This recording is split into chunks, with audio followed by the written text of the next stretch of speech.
নমস্কার বন্ধুরা, আপনাদের জন্য আবারও নিয়ে এসেছি এক নতুন রেসিপি ইলিশ মাছের। তো ইলিশ মাছের রেসিপি আগেও করেছি, তো আবারও করছি।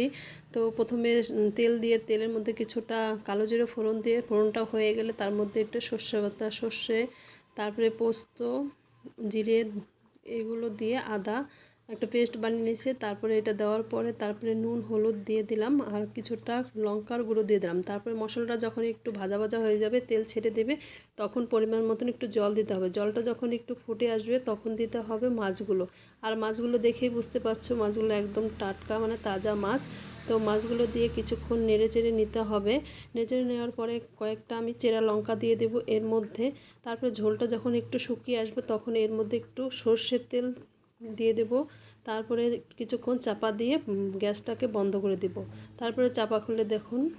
তো কেমন লাগলো ভিডিওটি কমেন্ট করে অবশ্যই জানাবেন। আজকে এখানে শেষ করছি। টাটা। ভালো লাগলে লাইক কমেন্ট শেয়ার করে দেবেন।